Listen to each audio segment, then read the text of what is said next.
This is always an interesting week on the annual national calendar, encased as this week is by Holocaust Memorial Day on one hand and on the other by Independence Day, preceded by Memorial Day for Israel's fallen in battle. It's very much a time for national reflection on existential issues. A suitable time for reflecting on this question: what in the eyes of Israelis is the greatest guarantee of the existence of their state?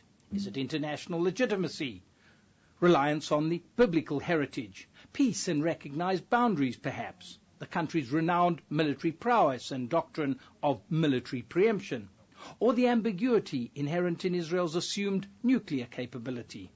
All these are indeed important ingredients, maintains conservative Jerusalem ideologue and political scientist Professor Jerrold, who some years ago won recognition internationally for a seminal work called Crazy States. All are important, but Dror once put it cogently to me, there is another factor that supersedes all of them. He put it this way: it's that the world knows that if ever Israel felt that its survival was threatened, Israel would not hesitate to do what it takes to ensure its survival.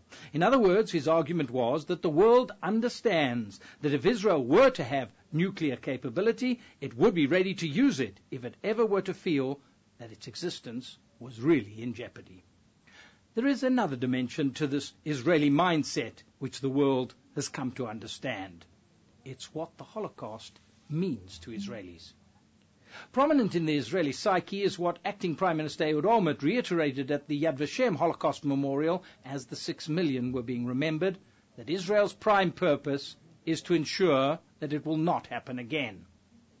This adds another dimension to the world's knowledge, the understanding that Israel knows that the world did not act to stop the Nazi killing machine. Thus it was most pertinent that on Holocaust Memorial Day, Olmert and other Israeli leaders made a point of referring directly to the position enunciated time and again during recent months by Iran's President Mahmoud Ahmadinejad. Both his denying of the Holocaust and his insistence on the need for Israel to be eliminated. The arguments of the Iranian president, which form the backdrop to his country's own ongoing international battle to win legitimacy for its independent nuclear program. It's an issue that keeps bubbling. In the past week alone, there were the following developments. Iran continued to cock a snoot at United Nations diplomatic efforts to rein in those nuclear aspirations. Israel, for its part, launched an upgraded high-resolution reconnaissance spy satellite, the Eros-B, which will enable Israeli intelligence to monitor Iranian nuclear sites.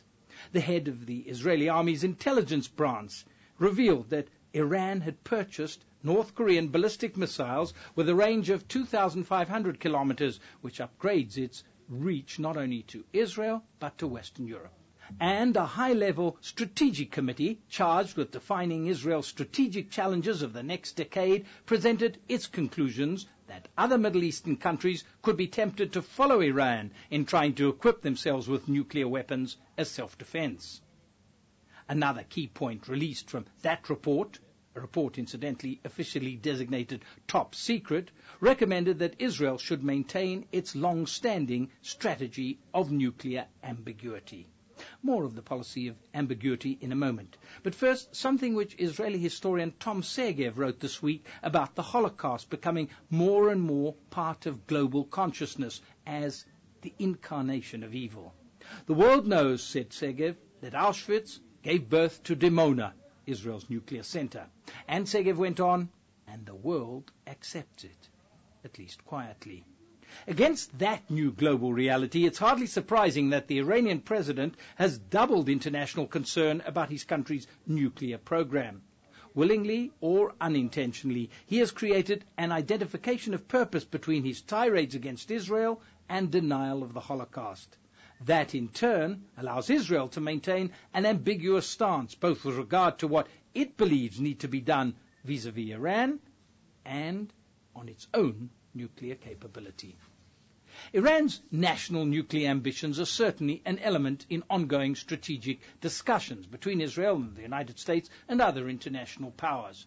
But Israel believes it can afford an ambiguous stance towards Iran, to prefer diplomacy to be exhausted, and thus on the question of how to curb Iran, even to sound less adamant than the Bush administration.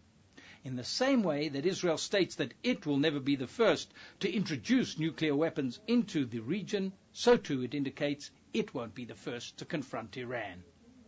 But there's more to why Israel feels it can stay on the sidelines of the international campaign to contain Iranian nuclear development.